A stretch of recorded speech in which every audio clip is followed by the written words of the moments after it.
Hi, welcome to the podcast that explores what virtual assistants want business owners to know when they start asking themselves the question, hey, do I need a VA? I'm Rachel Davila, and after 18 years as a virtual assistant going it alone, I experienced the steep learning curve from the other side of the VA client relationship when I hired my own VA. Joining me on this podcast is a group of friends and colleagues who all have their own take on what busy entrepreneurs need to know to find, hire, and work with a virtual assistant, and mindfully answer the question, hey, do I need a VA? Let's get this episode started. Hey everyone, welcome back to a new episode of Hey, Do I Need a VA? The podcast. With me as always is Bree BV, LeAnn Erimli, and Quinn Hubbard. And I'm your host, Rachel Davila. In this season, we are all about focusing on specialists. Now, in past episodes, we have talked about how VAs know a lot about a lot, but sometimes you need a specialist, a web designer, a social media manager, somebody to create the strategy for your VA to implement. We figured in this season, it would be good to start introducing you to those types of specialists and answer the question, when would I go to a specialist versus going to a VA? In this episode, we're talking to our resident tech VA, That Geeky Lady, the tech coach extraordinaire who I go to for any kind of tech question. And I always refer everyone to LeAnn for these kinds of things. While she is a VA who does technical stuff, she is also a specialist in technical things. And so, LeAnn's in the hot spot. Ha ha ha. LeAnn, with that in mind, when would they come to you as a tech coach versus a tech VA? As a tech coach, I work more with people who are stuck with their tech stack. So a tech stack is all the things they have that make their business run. And they don't know either what to add to it, how to fix it, or they've realized they are paying way too much money out for what they're getting. So one of the things I do is have them lay out all their stuff. We look through it and we decide, hey, you need these things. No, you don't need these things. These are farther off in the future. And really, we keep in mind on their budget and what they can do, what they need to do now, and what they maybe need to do in the next year or two, because we don't want them to have to redo something. Like, you don't want to have to recreate a website in 2 years if you pick the wrong platform. So we look through what they're aiming for, what they need now, what they need in the short-term future. And then we also put off things like, hey, in 5 years, this is where I want to be. And now we move up to the larger programs. A lot of what I work on is cost. So a lot of my clients are like, I'm paying too much out. What am I doing wrong? So we bring it down and look at it. And there's a lot you can do for free. It just doesn't have all the bells and whistles. So as long as you don't need all the bells and whistles, you're good. So as part of your tech coaching saying, based on where you want to go, this program's free version works for you now and it has room for you to grow, or sharing, you could stay here for 2 years and then you'll want to switch to something else. Is that how that works? Exactly. Yep, that's exactly how it works. We look at what you need now, and then based on what you need later, we can either upgrade or move, and we make sure we're looking at products that are easy to move out of if you need to move out. How often do you find that when people come to you, like they end up having multiple things in their tech stack that could do the same stuff, and it's just like they're paying for it over and over again? Do you come across that quite often? Yeah, I do. I had one client, we sat down, we saved over $200 a month just because they were paying for the same thing in multiple places and they didn't need it. If you have a CRM, you don't need a CRM in 3 different products. That's just not necessary. Every once in a while, we catch that we need to just bump up a level. So you go from the free to the paid, and now you can get rid of all these other things, and it actually ends up saving you money. How often do you recommend like an all-in-one service like Go High Level or Kajabi or something like that? I almost never recommend it for a brand new client, like a brand new company, unless they are like, I'm going gangbusters and I have no clue what I need to do. So if they have nothing, we usually start with free versions of things and move up. The Go High Levels, the Kajabis, all those kinds of things are awesome all-in-one programs if your business is there. So a lot of times you don't need the bells and whistles in those programs. So why are you going to pay $97, $150 a month when you can get it for free? I've also found that a lot of those programs are a little more confusing. So if they want to run the program themselves, they need to think about, can they run it? Or are they going to have to hire somebody to run it for them? Because those all-in-one, some of them are quite confusing. Yep, 100%. Sometimes it takes even a specialist a long time to learn because there's so many layers, right? If you're talking to a baby business versus somebody who might want one of those more high capacity programs, do you have like, these are the first 3 or 4 things that you should make sure you have? Or like, is there anything like that that you recommend? I always try to work with what the client can afford and how they think and work, and try to find a programs that work for them or platforms that work for them. So if I have a client who is very much an artistic visual type person, I'm not going to send them to something that looks like an engineer sat down and wrote a spreadsheet. That's not going to work for them. I might send them over to Trello to keep track of all the things, because now it looks kind of like Post-it notes on a whiteboard. I might send them over to MailChimp or HubSpot, let them use the free versions of those to get used to those programs, see which one they like better. So those are the kinds of things I look at. I always check with, how do you think? Do you like it all laid out for you? Is it all very visual? Do you like spreadsheets? Some people love their spreadsheets, in which case I wouldn't recommend Trello. It won't work as well for them. So yeah, I kind of look at all those things. As a baby business, there's always free versions of everything to get your feet wet. I can almost guarantee they won't have all the bells and whistles you want, but you can usually make it work. So it sounds like you recommend off the hop like a CRM and like an email marketing or newslettering kind of thing as like starting points. Is there anything else? Most of the time we have to look at some kind of website platform, and that again is based off of what they are interested in. So if they want to run it themselves and they're not highly technical, I might send them over more to a drag and drop system like Wix or Squarespace. And then if they are more technical, I might send them over to WordPress, because you can expand more and it'll stay longer with you. You can do more things with it. And then there's other things out there. There's usually a calendar program they want. And there's like the free version of Calendly.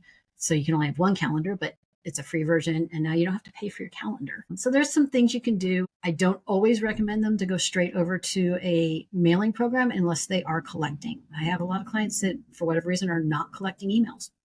Okay, well, you don't need a mailing program. The only other thing I tell them is you got to be on some form of social media so people can find you. So LinkedIn, Facebook, Instagram, TikTok, wherever your clients are, that's where you need to be. And then, of course, you need some kind of graphics program. So you can put things in there. There's a free version of Canva. It works. It can get you most of what you need. It's awesome. Sorry, I know I'm asking a lot of questions. I'm the question queen, and I'm always very curious to like dig into your brain. I have one more question and then I'll let somebody else ask. I'm curious, like because you are like the technical and like security guru in my books. I'm curious, like when people are sharing their passwords, do you have recommendations and things around that people should consider? Of course, never share a password directly. That is a horrible practice. So most of the time, the easiest one to use is something like LastPass. There's 1Password. There's a ton of them out there. LastPass is free. You can only use it on one platform, but for sharing, it works. Or a lot of the programs now are allowing for admin. So you can assign an admin. And I really prefer that better than sharing a password, because I can go in and do stuff. You can see that I did it because it's assigned to my work. And then you can take me out when I'm done. If you share your password through LastPass, I can't see the password in a lot of cases unless you check the box wrong, in which case then I can see it. Then the problem is it looks like you're doing it. So it looks like the client's doing it and you can't see what the client did versus what your VA did.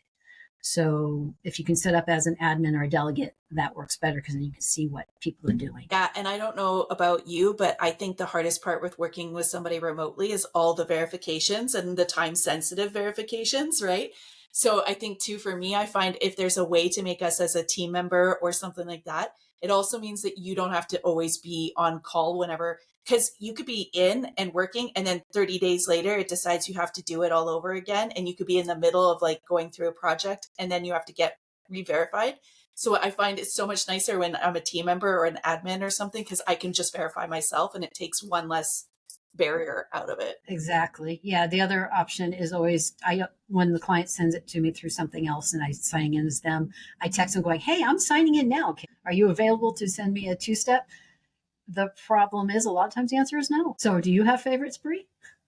For the passwords, we Yeah. use quite often LastPass. It's usually the one that we use. And then I find it's nice to have one that I just send everybody to so that I'm not trying to do multiple different vaults and things. I have one client that does 1Password as well, which isn't too bad. But for me, if I have multiple vaults, every time I go to log into something, I have all of them asking me which one I'm using. And that can be a bit frustrating or complicated too on my end.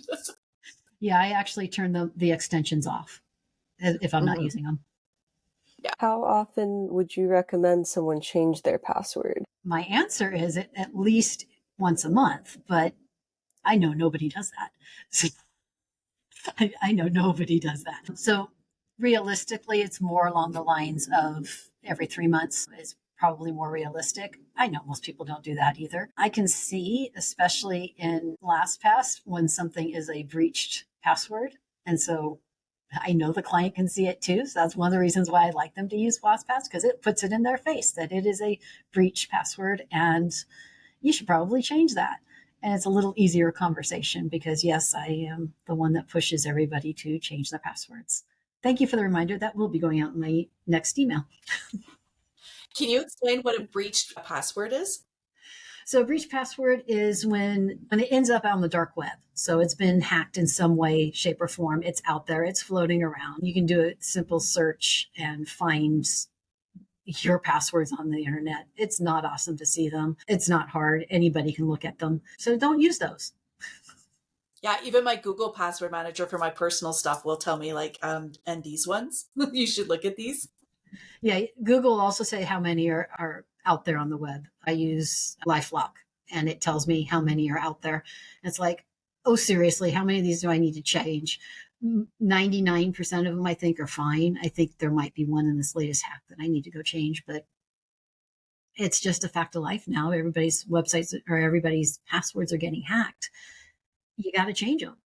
Yeah, you kind of need to change them. You kind of need to use some kind of management system because you can't remember them all anymore. So you got to come up with things that'll work for you and still keep you safe. And then, of course, turn on 2-step authentication everywhere that it is possible. And with that, we went straight into security. Sorry about that. A little too geeky. Yeah, I love your geeky brain. So what about from a tech perspective?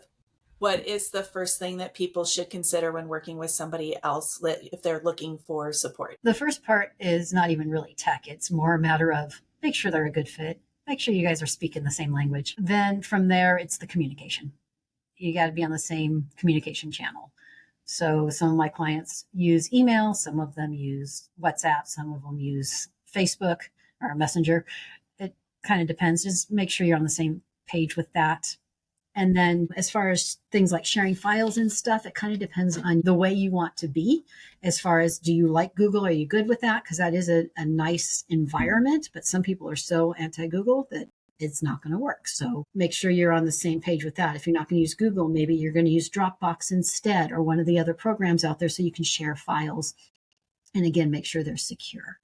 Make sure everybody's got passwords and 2-step authentication in there. Now, you briefly mentioned your newsletter, and I, for one, am a major question asker leading to a post contributor, I guess. Yes, you give me a lot of ideas, Rachel. I'm pretty proud of that, actually, because there's things that just come up that you don't, we talk all the time. You don't know what you don't know until you're faced with it. And then it's like, oh, now where do I go? How do I get that information? Sometimes you can go to ChatGPT and ask a question and it'll give you some ideas. I've been telling clients, yes, get some ideas, do some research, but I keep encouraging them to talk to you to get more specific, more reality based information, because we all know that chat is great where it's great, but it's not always correct and it's not always right for the way you work and the way your brain works. So is there anything that you can recommend to a client who maybe is in the process of researching which programs might be right for them, to help them kind of figure out, like, okay, I've done all the things that I can think of.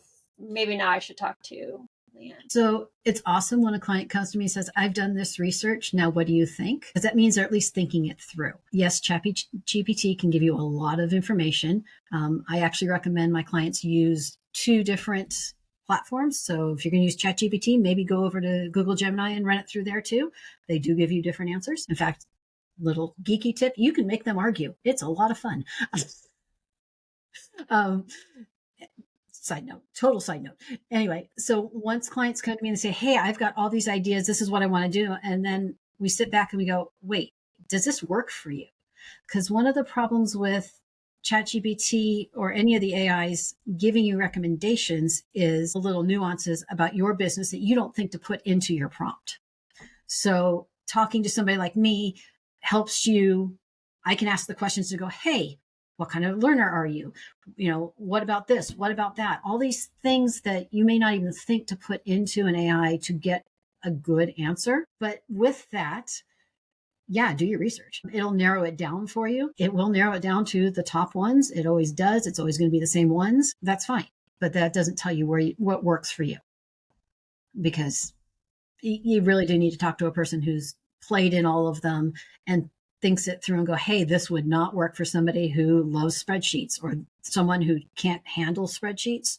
This is just not the right idea, or this is laid out wrong, or this, I've played with it, and even for my brain, this is weird. And there are platforms out there that are just odd. They're just designed odd. So just so everybody knows, it's not just you. It's some of them are weird. So that's kind of where you kind of have to draw the line between research and actually talking to somebody to help coach you through the pieces, because you don't want to make a misstep that a year down the road makes you totally have to redo everything you just did, because now you're spending extra money, extra time to undo what you put in a year ago.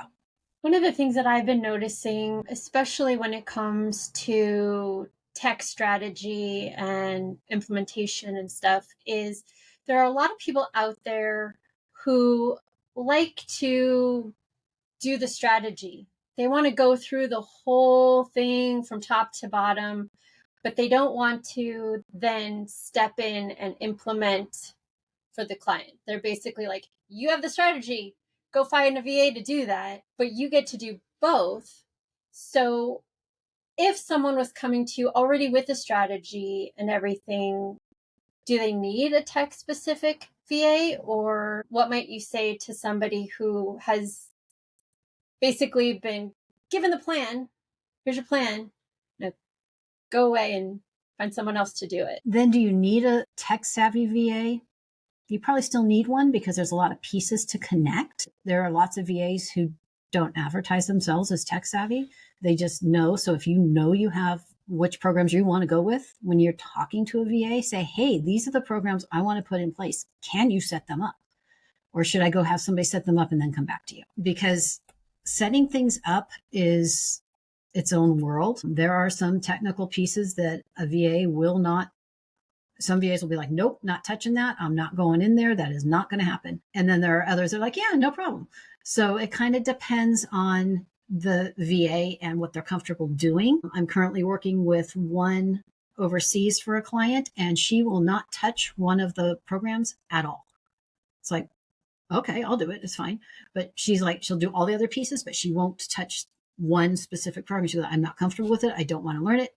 And it's not going to happen. That's her choice. That's fine. That's her business. But the client needs to know, if that's the product you need, you got to find a VA that can run that. You can't force a VA to work in a product they don't want to work in. Yeah. The one thing too, I don't know if you run into this as well, is that sometimes we like to do the strategy and how we are going to implement it, like you do as well. And for me, I find that sometimes, like, even just us going in and getting the workflows or the SOPs or whatever you want to call them, like the processes down, can also help with then like having somebody who knows the tech and knows what's going on, create those processes, and then maybe something like that could be handed off to somebody else like a VA that doesn't want to be that deep in it, but now they've got guidelines and stuff to help support them. So that could be something that they come to you or somebody for, to get the processes and stuff set up even before they get a VA, which sometimes will save you time and money because you'll have more experience and be able to do it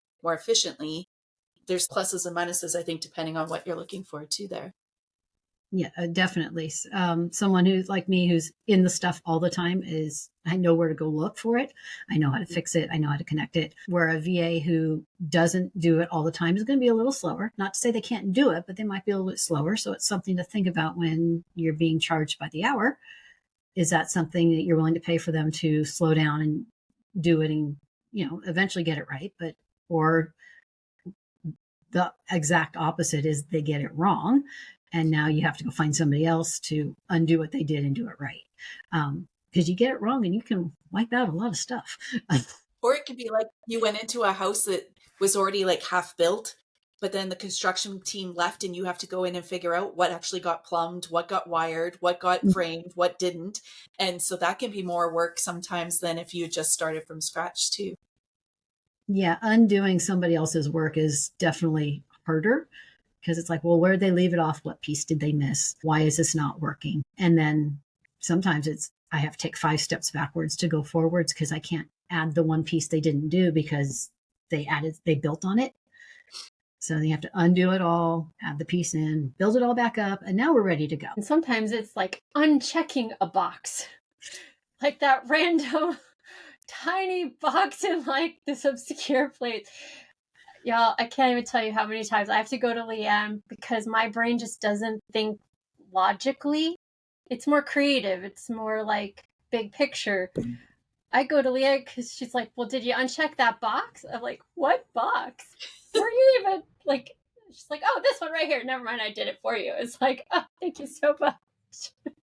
There are some boxes that are very well hidden. And if there's a lot on the screen and you don't see the one little box that you have to undo, you can go in circles for a long time. So I know I use this because LeAnn transferred my Weebly website over to WordPress. And then she's like, well, you can manage it. I'm like, yeah, no, I can't. You manage it for me. And because let's face it, WordPress is great for the things it's great for, but there's constant updates, constant, this might be a thing. So I take advantage of LeAnn's service of website maintenance package. You want to tell people about that? Because I think it's invaluable. It is to me because I get emails and I'm like, LeAnn, do I got to do this? And she's like, no, I already took care of it. And I'm like, oh, thank you. Yeah, so WordPress is an awesome program. I do like it. You can do a lot with it, but it does require that you keep it up to date. And those plugins and the platform itself, it all requires clicking some buttons, making sure it's good. You have to maintain it. You have to back it up. You have to make sure that security is running on it. And it's a lot. I mean, there's a lot. So I set up a program where I have several levels, and Rachel's got the level where she just emails me and says, hey, what is this? And I take care of it for her. That a lot of clients like that service level. Some are like, no, just keep it up to date and I'm not going to worry about it. Okay. And when something crashes, I say, hey, I see this. What do you want to do about it? And they say, oh, okay, I'll hire you to fix it now. And then they hire me to fix it. The nice thing with having that kind of service when you have a WordPress site is you don't have to think through, have I updated my website? Has it been hacked? Has it been backed up? Is everything working the way it's supposed to be? Oh, this thing looks funny on this screen. Why is that? Well, because something went wrong. All those pieces, it's kind of nice to have somebody you can just ask. You just kind of, hey, I need this, versus as a business owner going, now I got to take a day and go figure out what's going on and undo it. And what if I do it wrong? And the stress all involved in that. So yeah, there's that whole product to help clients. So we'll kind of try to land the plane a little bit here. Since we are talking to specialists about their specialty, how does our audience find you, and why would they go to you? Why would they come to me? Okay, so the easiest way to find me is I'm thatgeekylady.com. So thatgeekylady.com is my website, and that has a bunch of stuff in there. There's the newsletter. There is some Q&A stuff. There is hey, these are my favorite products for a newer business. I am also working on a product that will be launching in September that is a toolkit. So a new business can come in and purchase it. It tells you what to do, which products to use, and then it also steps you through the other pieces moving forward. So in other words, hey, this is what you start with now, and then when you're ready, move up to this product and do this and do that. So that is coming out in September. And then, of course, we have the WordPress updates and maintenance package. And then, of course, I'm always around to help. I also started, the fun one is my tech talks. So not to be confused with TED Talks. These are tech talks, and they're just 45 minutes of hands-on, bring your questions, specific product. So like the next one is, I think, Calendly. So we go through Calendly. I talk you through some of the stuff. You ask me questions. I help you out. We do some screen records. You get a video. And it helps people move forward with their software when they want to do it themselves versus hiring it out, or they're really stuck on how to set something up. So, and that's all on the website. It's easy to find. Do you have any advice for our listeners who may not know if they are do-it-yourselfers or done with you, or you just do it all for me? Find somebody you're comfortable working with and talk to them. So a lot of my clients come in saying, I'm going to do it. And then I start working with them like, oh, I'm not going to do this. And I end up doing it. And then some others are like, yeah, this is not my thing. And here you go. But my feeling is everybody should be at least to know what their products are that they're using and at least how to get into them.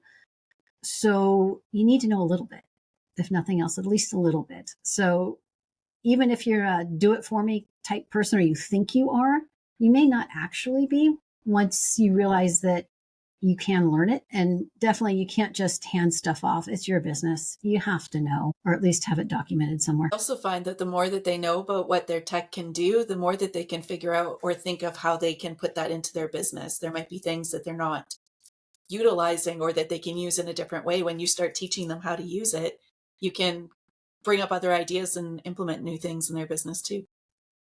Yeah, definitely. The more they know, they go, oh, can it do this? Like, yeah, it can, but I may not even think about that because I'm not in their entrepreneur brain coming up with all these ideas.